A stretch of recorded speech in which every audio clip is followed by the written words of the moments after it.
দর্শক আসসালামু আলাইকুম, আপনাদের মাঝে নিয়ে আসছে আবার একটা বেডশিটের ফুল। দেখেন, গোলাপ দিয়া বেডশিট সেলাই করতে পারবেন। দেখেন আমি কিভাবে আঁকতেছি, আপনারা ওভাবে চেষ্টা করলেই পারবেন। কিছু বাকিগুলো আমি অফ ক্যামেরায় এঁকে নিয়েছি। একই ফুল একই পাতা, এই জন্য অফ ক্যামেরায় দিয়েছি। যদি অফ ক্যামেরায় না দিই তাইলে তো বড় হয়ে যায় ভিডিও, এই জন্য ছোটো করে ভিডিও করলাম।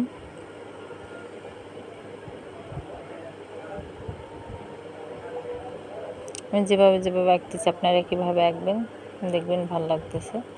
আমি এক কর্নারে আঁকে দেখেছি, 4 কর্নারে কমপ্লিট করছি। এখন আমি মাঝেরটা আঁকবো। মাঝে গোল দাগ দিয়ে নেবেন, আপনারা যা দিয়ে পারেন ওই দিয়ে ওটা গোল দাগ দিয়ে নেবেন।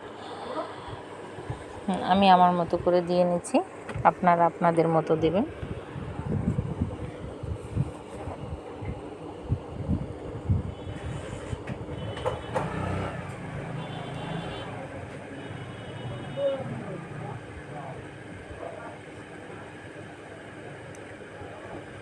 আবার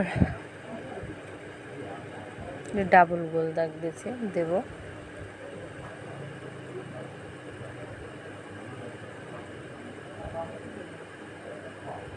আমি 2টা গোলাপ আগে আঁকছি, এখন আবার আপনাদেরকে দেখাবো। কর্নারে যেইভাবে গোলাপ আঁকছি ওইভাবেই গোলাপগুলো আমি সম্পূর্ণ এঁকে নেব।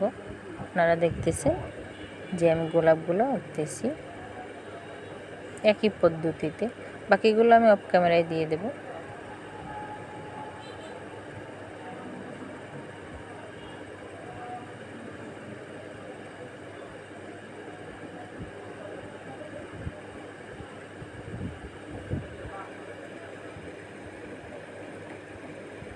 আমি কিছু আঁকছি, কিছু বাকিগুলো অফ ক্যামেরায় দিয়ে দিছি। এখন মাঝের গোলাপটা এঁকে নেব। মাঝের গোলাপটা আঁকতে আপনাদেরকে আমি একটু বলবো যে যদি ভালো লাগে তাহলে লাইক, কমেন্ট, শেয়ার করেন। পাশে থাকা বেল আইকনটি সাবস্ক্রাইব করেন। যদি কোনো জায়গা দিয়ে বুঝতে কষ্ট হয় কমেন্টে জানাইয়েন, আর পাশে থাকার চেষ্টা করেন। যদি আপনারা পাশে থাকেন আমাদের খুব ভালো লাগে। আল্লাহ হাফেজ।